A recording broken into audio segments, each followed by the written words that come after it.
Apakah kalian pernah mendengar nama Warren Buffett?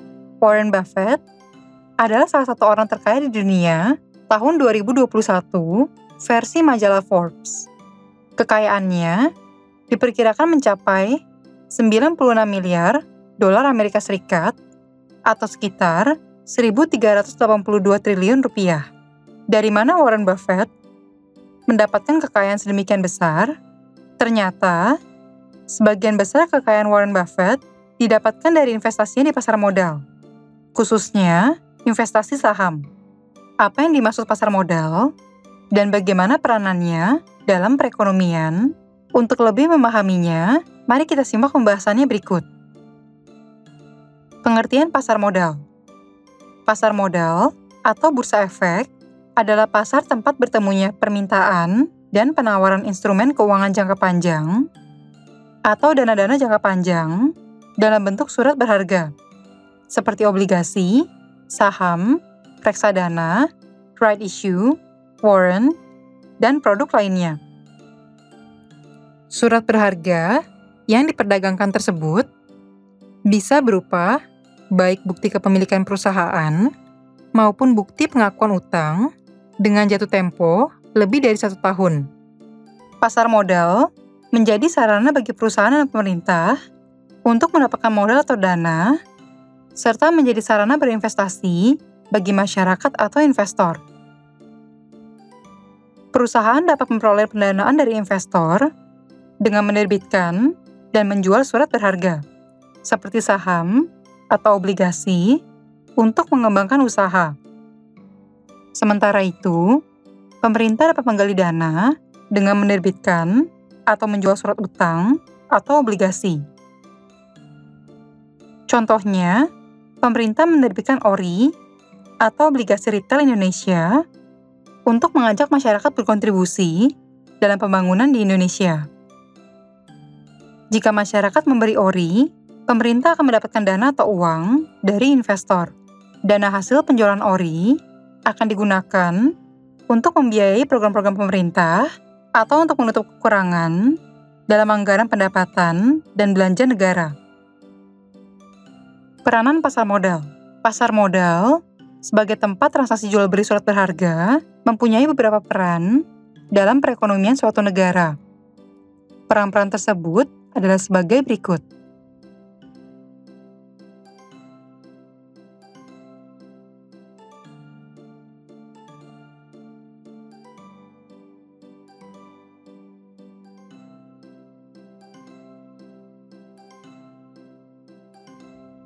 Sebagai sarana untuk menambah modal usaha bagi perusahaan. Perusahaan milik swasta atau milik pemerintah dapat memperoleh dana tambahan dari kegiatan di pasar modal dengan cara menerbitkan dan menjual surat berharga kepada investor. Misalnya, PT Telkom Indonesia Tbk menerbitkan saham untuk dijual melalui pasar modal, sehingga mendapatkan dana tambahan dari investor saham. Sebagai sarana pemerataan distribusi pendapatan masyarakat. Masyarakat yang melakukan kegiatan investasi di pasar modal akan mendapatkan imbal hasil dari kegiatannya. Dalam jangka waktu tertentu, saham-saham yang telah dibeli akan memberikan imbal hasil berupa dividen atau bagi hasil atas keuntungan perusahaan. Contohnya, seseorang yang membeli saham PT Telkom Indonesia Tbk akan mendapatkan dividen setiap bulan Juli 2020. Dengan demikian, keuntungan usaha PT Telkom tidak hanya dapat dinikmati oleh BUMN tersebut, tetapi juga dapat dinikmati masyarakat sebagai investor. Sehingga saham Telkom menjadi sarana pemerataan pendapatan.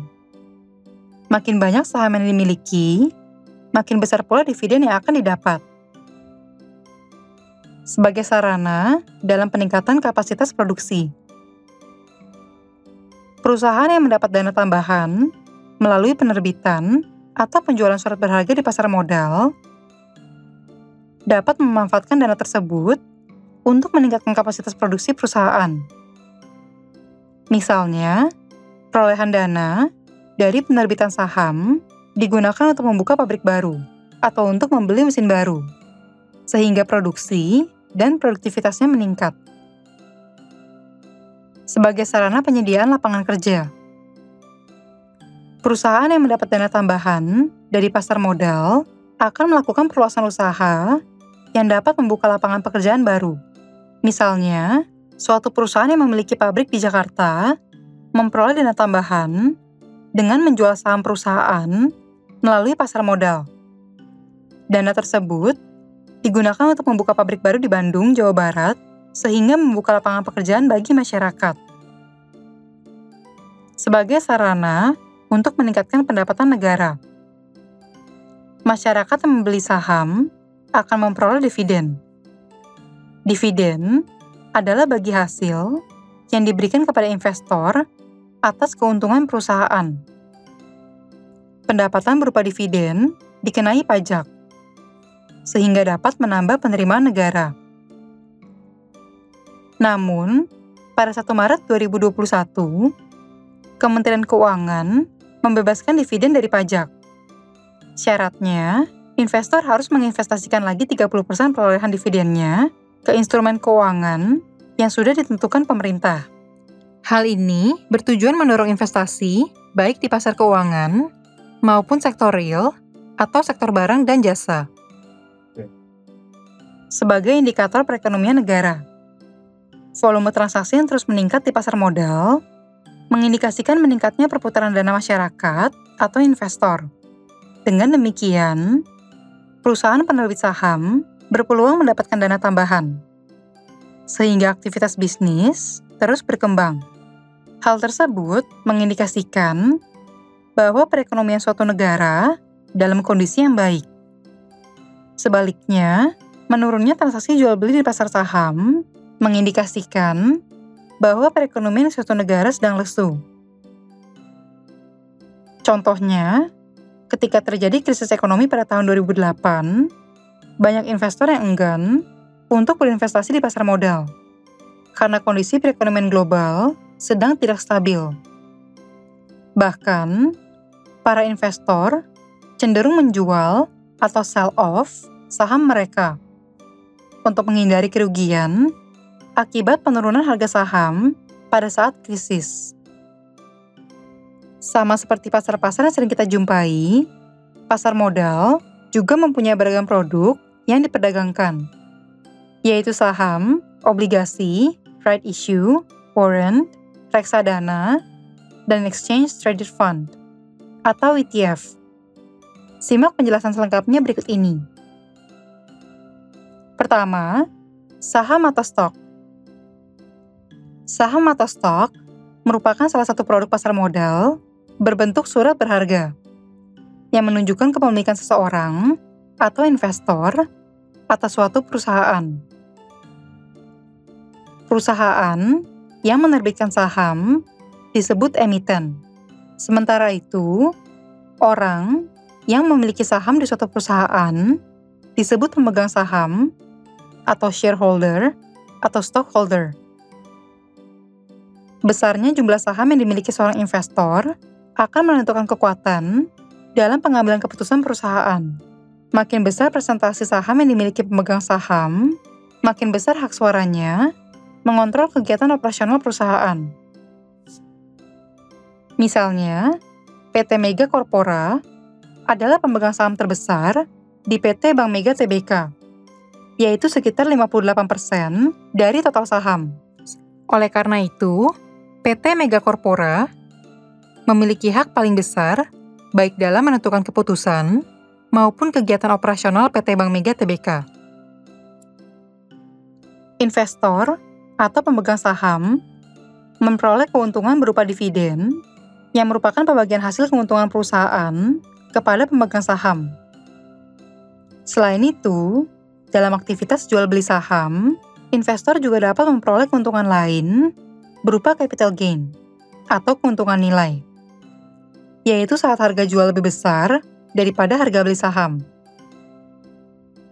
Akan tetapi, investor juga dapat mengalami kerugian yang disebut dengan capital loss atau kerugian nilai, yaitu ketika harga jual saham lebih rendah daripada harga belinya. Contohnya, Kita membeli saham PT Indofood Sukses Makmur Tbk pada 4 September 2020, senilai Rp7.600 per lembar.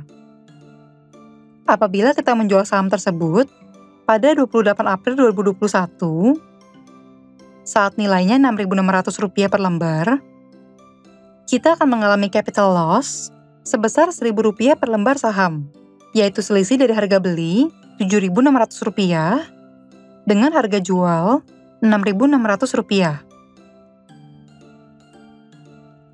Umumnya, perusahaan penerbit saham akan menyelenggarakan agenda rutin tahunan berupa rapat umum pemegang saham atau RUPS.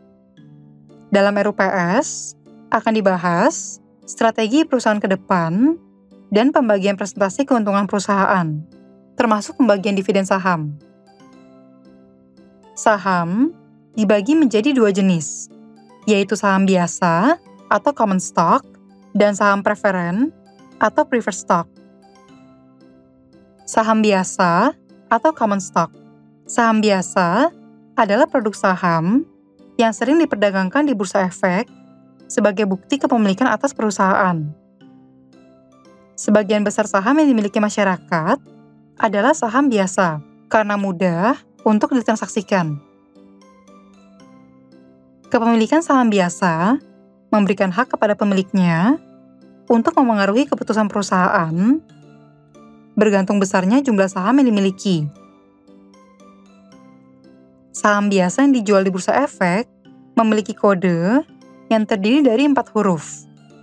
Misalnya, PT Telkom mempunyai kode saham TLKM. PT Bank Rakyat Indonesia mempunyai kode saham BBRI. Dan PT Aneka Tambang mempunyai kode saham ANTM. Saham preferen atau preferred stock. Saham preferen adalah saham yang mempunyai karakteristik khusus yang tidak dimiliki saham biasa, yaitu pemilik saham dapat memperoleh pembayaran dividen saham lebih dahulu. Selain itu, saat perusahaan mengalami kebangkrutan, pemilik saham preferen berhak lebih dahulu mendapatkan klaim atas kepemilikan aset perusahaan yang dilikuidasi. Akan tetapi, saham preferen mempunyai kekurangan, yaitu tidak mudah ditransaksikan karena jumlahnya sedikit dan hanya dimiliki oleh beberapa orang. Pada saham biasa, pembagian dividen tidak memiliki jadwal yang jelas.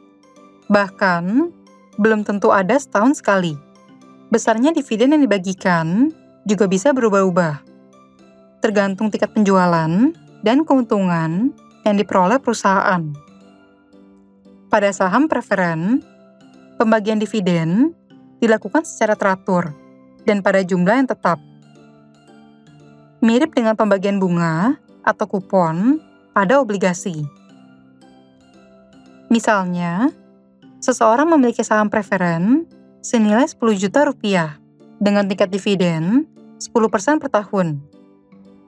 Artinya, ia akan mendapatkan dividen senilai Rp1 juta setiap tahunnya.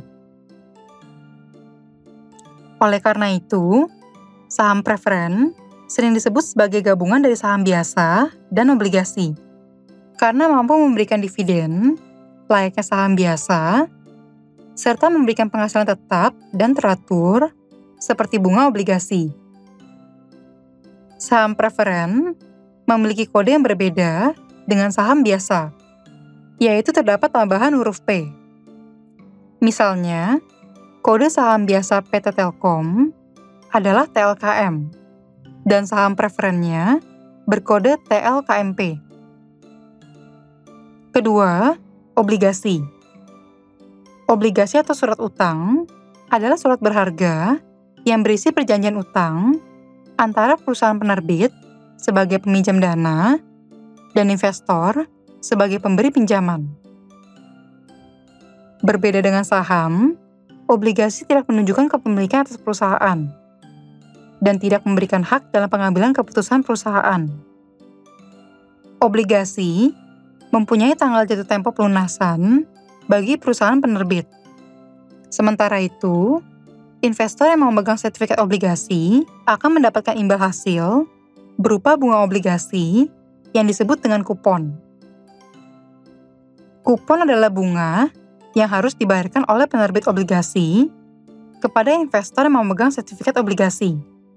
Perusahaan penerbit akan membayar kupon secara rutin, seperti per 3 bulan, per 6 bulan, atau per tahun, sesuai perjanjian. Kupon akan dibayarkan hingga tanggal jatuh tempo pelunasan obligasi. Besarnya bunga obligasi atau kupon selalu tetap, sehingga disebut instrumen investasi berpenghasilan tetap. Sebagai contoh, saat membeli obligasi retail Indonesia seri 19 senilai Rp1 juta, kita berhak mendapatkan kupon sebesar 5,57% per tahun, yang pembayarannya dibagi menjadi 12 bulan. Kupon ORI 19 ini dikenakan pajak 15% dengan penghitungan sebagai berikut. Nilai investasi atau nominal ORI sebesar Rp1 juta. Nilai kupon per tahun dihitung dari Rp1 juta dikali 5,57%, yaitu Rp55.700. Nilai kupon per bulan dihitung dari Rp55.700 dikali 12, yaitu Rp4.642. Setelah itu, pajak per bulan dihitung dari Rp4.642 dikali 15%, yaitu Rp696. Dengan demikian, nilai kupon bersih yang didapatkan tiap bulan adalah Rp3.945. Berdasarkan penghitungan pada tabel tersebut, dapat dilihat nilai kupon bersih yang diterima investor per bulan untuk 1 unit ORI 19 adalah Rp3.945. Oleh karena itu, nilai pengembalian akhir yang diterima investor pada akhir bulan ke-12 adalah nilai obligasi sebesar Rp1 juta ditambah hasil kupon per bulan sebesar Rp3.945 dikali 12. Hasilnya adalah Rp1.047.340. Obligasi dapat diperdagangkan melalui pasar modal. Tetapi, pergerakan harganya tidak sefluktuatif saham. Perdagangan obligasi dipengaruhi oleh tingkat suku bunga bank umum yang ditetapkan oleh Bank Indonesia. Apabila suku bunga obligasi lebih besar daripada suku bunga bank umum, investor akan memilih untuk membeli obligasi. Sebaliknya, apabila tingkat suku bunga bank umum lebih besar daripada kupon atau bunga obligasi, investor pemegang obligasi cenderung menjual obligasi dan berpaling ke bunga bank dengan menyimpan uang di bank. Sama seperti saham, keuntungan yang diperoleh dari aktivitas jual beli obligasi disebut dengan capital gain, yaitu keuntungan yang didapat saat harga jual lebih besar daripada harga beli. Sementara itu, kerugian yang disebabkan oleh aktivitas jual beli obligasi disebut dengan capital loss, yaitu harga beli lebih besar daripada harga jual. Salah satu risiko yang paling ditakuti investor ketika membeli obligasi adalah kebangkrutan perusahaan penerbit obligasi. Apabila perusahaan penerbit obligasi bangkrut dan tutup, investor pemegang obligasi akan rugi. Karena perusahaan tidak mampu membayar kewajibannya secara penuh. Agar lebih jelas, simak perbedaan obligasi dengan saham pada tabel berikut. Ketiga, right issue.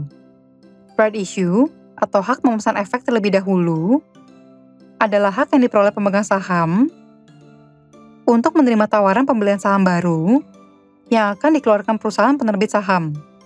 Perusahaan atau emiten harus menawarkan hak tersebut kepada pemilik saham lama terlebih dahulu.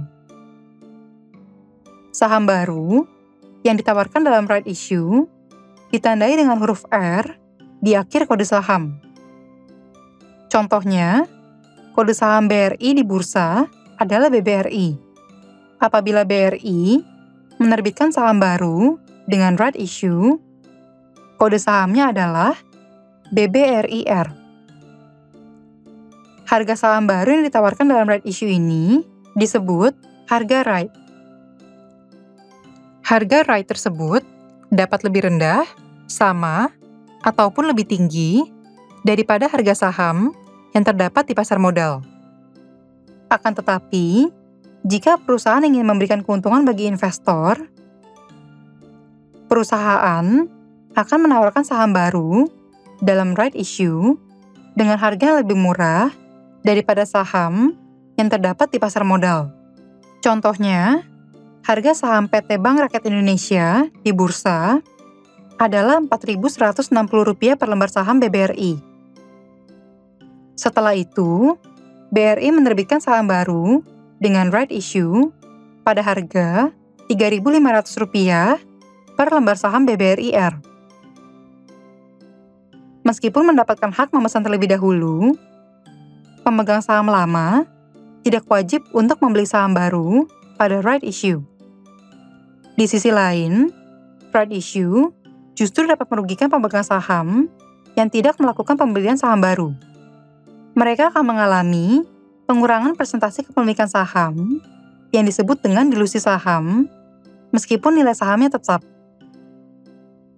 Contoh lainnya, seorang investor A mempunyai 40% kepemilikan saham di suatu perusahaan.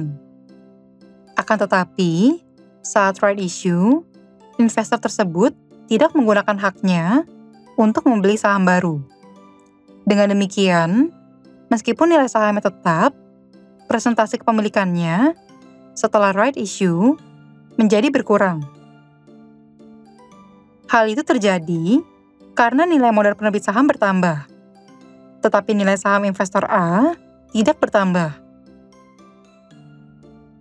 Pengurangan presentasi kepemilikan saham tersebut menyebabkan berkurangnya hak suara investor dalam pengambilan keputusan saat rapat umum pemegang saham atau RUPS. Keempat, warrant.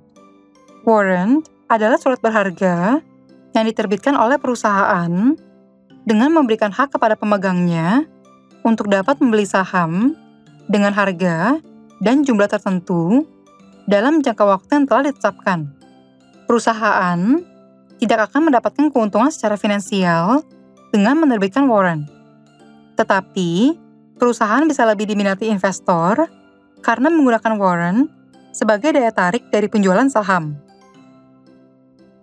Saham-saham yang dibeli melalui warrant mempunyai kode khusus, yaitu terdapat huruf W di akhir. Contohnya, saham PT Telkom Indonesia Tbk mempunyai kode saham TLKM. Sehingga, saham PT Telkom Indonesia Tbk yang dibeli melalui warrant mempunyai kode TLKMW. Keuntungan yang diperoleh pemegang warrant adalah investor memiliki kesempatan mendapatkan tambahan saham dengan harga yang lebih rendah daripada harga di pasar modal. Dengan demikian, apabila harga saham pada masa mendatang lebih tinggi daripada harga saat membeli warrant, investor akan mendapat capital gain dari penjualan warrant yang dimiliki. Pada umumnya, warrant diterbitkan bersamaan dengan penerbitan surat berharga lain, seperti saham dan obligasi, serta diberikan secara gratis guna menarik minat investor. Contohnya, setiap kepemilikan 5 lembar saham pada suatu perusahaan akan memperoleh 1 lembar warrant secara gratis. Warrant memberikan hak kepada pemegangnya, tetapi bukan kewajiban, sehingga pemegangnya boleh menggunakan atau tidak menggunakan haknya. Warrant yang tidak digunakan hingga tanggal jatuh tempo secara otomatis akan hangus. Sementara itu, perusahaan yang menerbitkan warrant mempunyai kewajiban untuk menyediakan saham atau obligasi sesuai dengan jumlah yang ditawarkan pada warrant. Di sisi lain, Jika banyak investor yang menggunakan warrant untuk membeli saham, jumlah lembar saham yang diterbitkan perusahaan akan makin banyak, sehingga dividen per lembar saham menjadi rendah. Sebagai contoh, saham perusahaan A pada awalnya mampu memberikan dividen sebesar Rp40 per lembar saham. Akan tetapi, banyaknya masyarakat yang menggunakan hak warrant untuk membeli saham menyebabkan dividen saham turun menjadi Rp20 per lembar saham. Hal ini terjadi karena rumus pembagian dividen atau dividen per lembar saham adalah dividen total dibagi dengan jumlah lembar saham yang beredar. Makin banyak jumlah saham yang beredar, makin kecil nilai dividen yang diterima investor. Kelima, reksadana. Menurut pasal 1 ayat 27, Undang-Undang Republik Indonesia Nomor 8 Tahun 1995 tentang pasar modal, reksadana adalah wadah yang dipergunakan untuk menghimpun dana dari masyarakat pemodal untuk selanjutnya diinvestasikan dalam portofolio atau kumpulan efek oleh manajer investasi. Manajer investasi yang diperbolehkan melakukan pengelolaan terhadap dana masyarakat adalah perusahaan manajemen investasi yang telah mendapatkan izin dari otoritas jasa keuangan.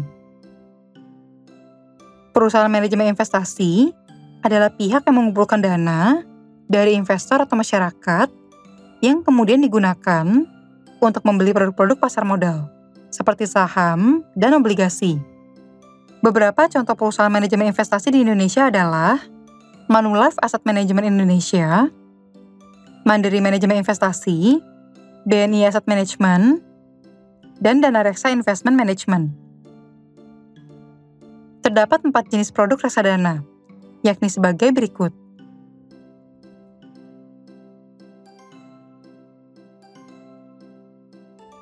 Reksadana pasar uang adalah produk reksadana yang seluruh investasi nasabahnya ditempatkan pada produk surat berharga bersifat utang, seperti obligasi, dengan waktu jatuh tempo kurang dari 1 tahun.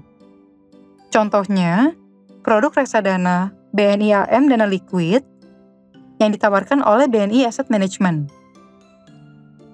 Pada reksadana BNI AM Dana Liquid, dana dari investor atau nasabah ditempatkan pada obligasi Bank BTN, deposito Bank Jatim, deposito Bank Jateng, dan instrumen keuangan lain dengan waktu jatuh tempo kurang dari 1 tahun. Reksadana pendapatan tetap adalah produk reksadana yang menempatkan sekurang-kurangnya 80% dana dari investor atau nasabah ke produk surat berharga bersifat utang, seperti obligasi.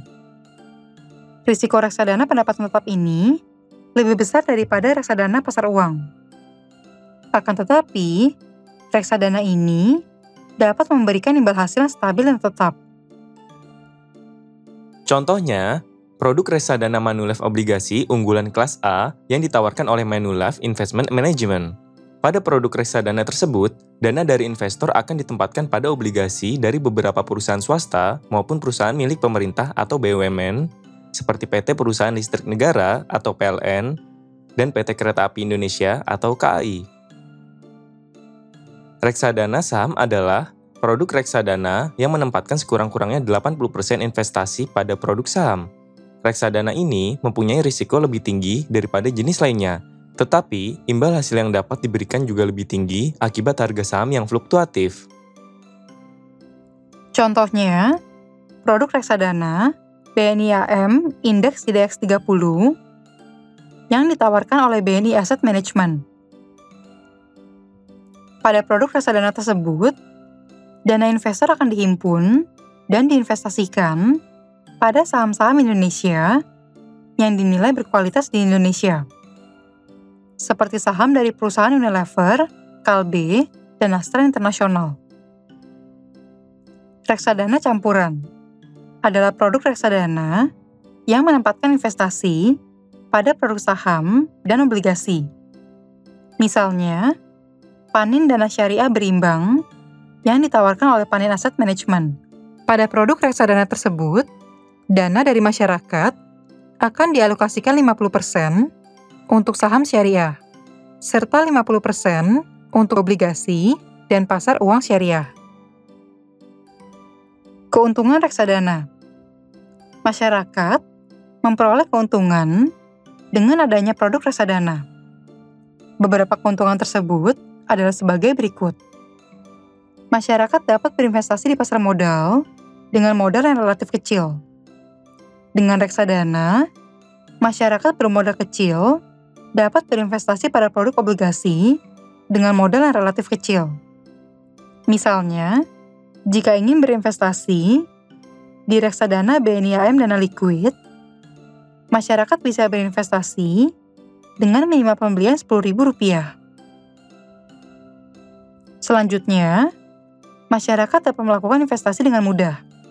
Masyarakat sebagai nasabah atau investor cukup menyerahkan modalnya kepada perusahaan manajemen investasi yang akan mengelolanya, sehingga masyarakat tidak perlu kesulitan untuk memilih produk investasi yang bagus.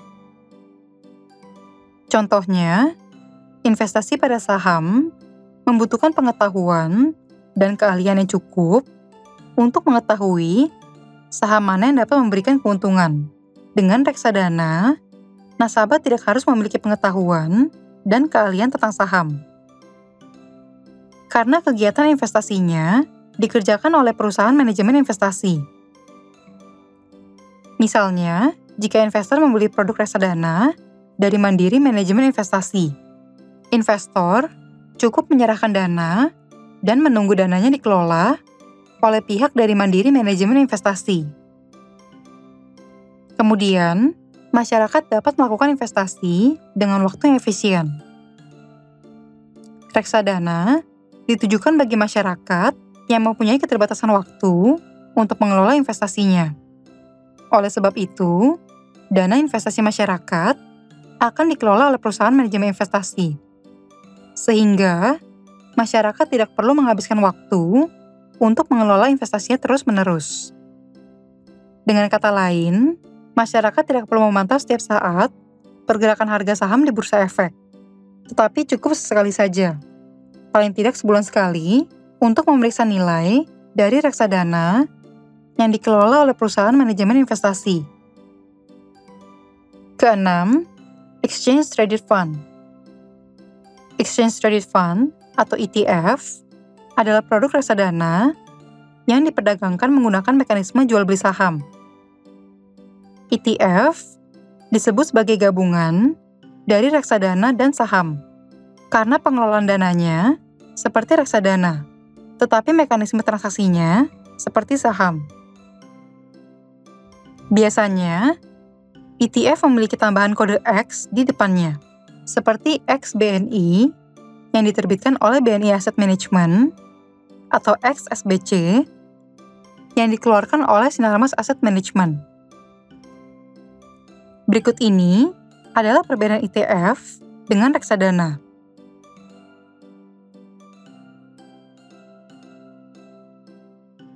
Dealer partisipan adalah anggota pasar modal yang bekerja sama dengan perusahaan manajemen investasi pengelola ETF untuk melakukan jual beli ETF. Di Indonesia, terdapat 6 dealer partisipan yang memperdagangkan ETF, yaitu Bahana Sekuritas, Mandiri Sekuritas, Philips Sekuritas, Sinarmas Sekuritas, Indo Primer Sekuritas, dan Panin Sekuritas. Berdasarkan penjelasan ini, dapat ditarik beberapa kesimpulan sebagai berikut. Pasar modal atau bursa efek adalah suatu pasar tempat bertemunya permintaan dan penawaran atas instrumen keuangan atau dana-dana jangka panjang dalam bentuk surat berharga. Pasar modal mempunyai beberapa peran terhadap perekonomian negara, yaitu sebagai sarana untuk menambah modal usaha bagi perusahaan atau institusi lain seperti pemerintah, membantu pemerataan distribusi pendapatan masyarakat, meningkatkan kapasitas produksi, membuka lapangan kerja, meningkatkan pendapatan negara, dan sebagai indikator perekonomian suatu negara. Sementara itu, produk-produk yang diperdagangkan dalam pasar modal adalah saham yang terdiri atas saham biasa dan saham preferen, obligasi, right issue, warrant, reksadana, serta ETF.